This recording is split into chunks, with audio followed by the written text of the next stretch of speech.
Hi hello, आज आपण एक संडे स्पेशल मस्त रेसिपी बघणार आहोत.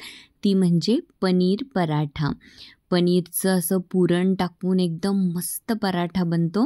चला तर मग वेळ वाया न घालवता आपण पनीर पराठाची रेसिपी बघूयात. त्यासाठी मी इथे घेतलं आहे 250 ग्रॅम एवढं पनीर आणि मी पनीर असं छान किसून घेतलं आहे. तुम्ही असं हातानेही बारीक केलं तरी चालतं, अगदी सॉफ्ट असल्यामुळे पटकन बारीक होऊन जातं ते. आणि त्यासाठी मी एक वाटीभर असा कांदा छान बारीक चॉप करून घेतला आहे आणि त्यातील पाणीही मी काढून टाकलं आहे. व्यवस्थित दाबून पाणी काढून टाकायचं. त्यानंतर बारीक चॉप केलेली हिरवी मिरची मी इथे ॲड केली आणि त्यानंतर धने पावडर, भाजून घेतलेल्या जिऱ्यांची पावडर, गरम मसालाही मी इथे ॲड केला आणि हे बघा ही अगदी बारीक चॉप करून घेतलेली कोथिंबीरही मी इथे ॲड केली आहे आणि चवीपुरतं मीठ ॲड केलं. आणि हे सगळं आता मी व्यवस्थित हाताने करून घेणार आहे. Mix mix mix. कांदा, हिरवी मिरची, कोथिंबीर हे आणि बाकी पावडर्ड मसाले हे सगळं काही पनीरसोबत बघा किती छान मिक्स होऊन आपलं हे पनीरचं स्टफिंग रेडी आहे. पनीरचं स्टफिंग मॅरिनेट होतं आहे तोपर्यंत मी गव्हाचं पीठ पराठ्यासाठी भिजवून घेणार आहे. यामध्ये मी फक्त मीठ आणि पाणी ॲड करून हे पीठ भिजवणार आहे. तुम्ही यामध्ये साजूक तूप किंवा तेल टाकूनही पीठ भिजवू शकता, पण मी ती स्टेप स्किप करते आणि फक्त मीठ आणि पाणी टाकून मी पीठ भिजवते. हे बघा आता छान त्याला व्यवस्थित जोर देऊन आपल्याला पीठ एकजीव करून घ्यायचं आहे. मी जरा कच्ची आहे पीठ भिजवण्यामध्ये, पण मी प्रयत्न तर व्यवस्थित केला आहे पीठ भिजवण्याचा. आणि बघा त्याला असं छान व्यवस्थित दाबून दाबून मी मऊ करून घेतलं आणि अगदी शेवटी थोडंसं असं तेल हातावर घेऊन हे पीठ मी मस्त मऊ करून घेतलं. आणि पीठ छान भिजलं की मस्त मग मी त्याला थोडा वेळ झाकण ठेवून एक 10 मिनिट फक्त भिजू दिलं. त्यानंतर मी आता आपला पराठा बनवण्यासाठी एक 10 मिनिटानंतर एक तवा ठेवला गरम होण्यासाठी आणि त्यानंतर मग मी आता पराठा लाटून घेण्यासाठी हे पीठ घेतलं. हे बघा किती छान त्याला मी पुन्हा मऊ करून घेतलं आणि मस्त एकदमच सॉफ्ट असं आपलं गव्हाचं पीठ, भिजवलेलं पीठ रेडी आहे. हे बघा आपल्याला पराठा जेवढ्या पिठाचा बनवायचा ना तेवढा एक गोळा आपण भिजवलेल्या पिठाचा घ्यायचा आणि त्याची छान पातळ अशी पोळी लाटून घ्यायची. आणि पोळीच्या आकाराकडे प्लीज लक्ष देऊ नका, माझ्या पोळीचा आकार असाच असतो. तुम्ही यापेक्षाही खूप छान बनवू शकतात. ज्यांना प्रॅक्टिस आहे त्या सर्वच छान बनवू शकतात. पोळीच्या किंवा पराठ्याच्या आकारासाठी मात्र मला सर्वांनी माफ करत जा. आणि हे बघा आता मी ह्या पातळ लाटून घेतलेल्या पोळीवर हे पनीरचं स्टफिंग असं मधोमध व्यवस्थित पसरवून घेणार आहे. आणि त्यानंतर मी इथे ज्याप्रमाणे फोल्ड करते ना त्याप्रमाणे व्यवस्थित फोल्ड करून घ्यायचं आणि एक मस्त असा आयताकृती इथे पराठ्यासाठीचं आपलं पीठ रेडी आहे. स्टफिंग भरलेला.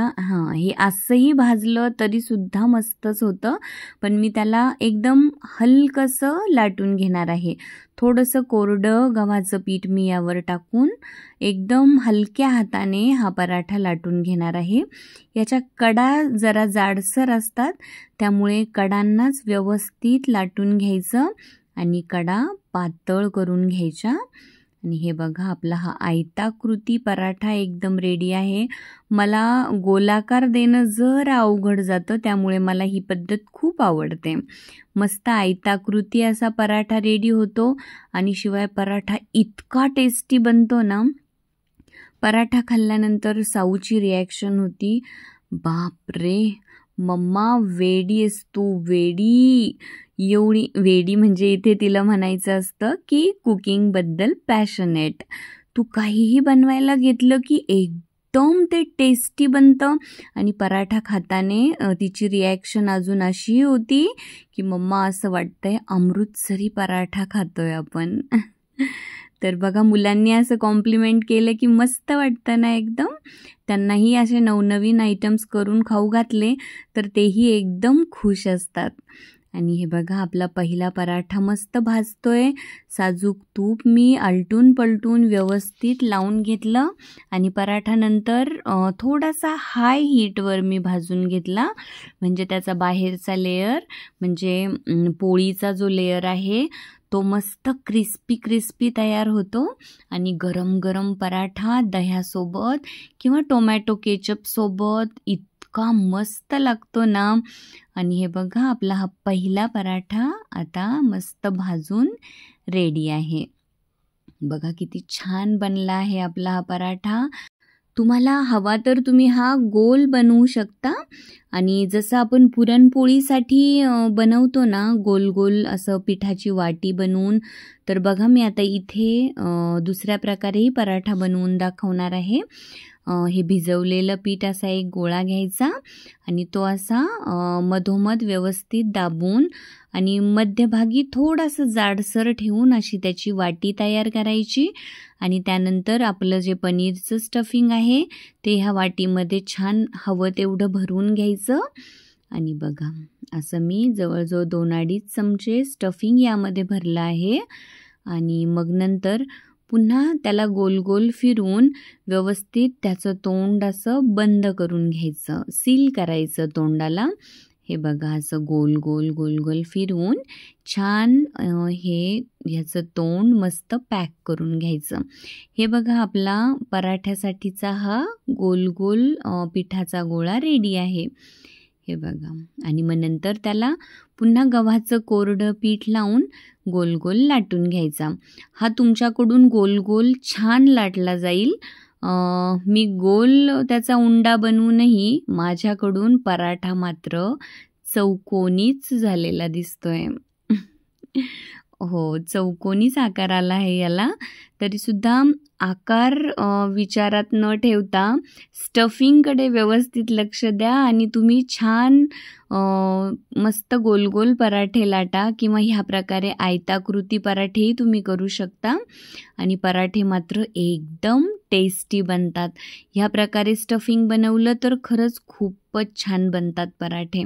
हे बघा, आपला हा पहिला आयताकृती पराठा रेडी आहे. तो आता मी मुलींना सर्व करणार आहे.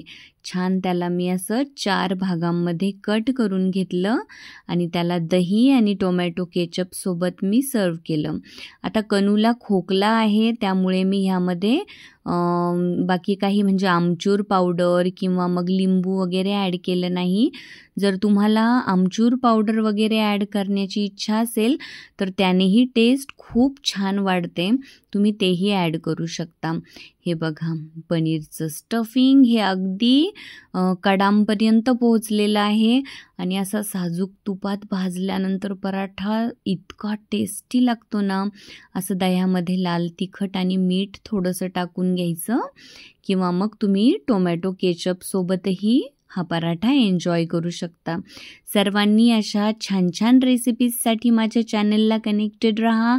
चॅनलला लाईक, शेअर, सबस्क्राईब करायला अजिबात विसरू नका.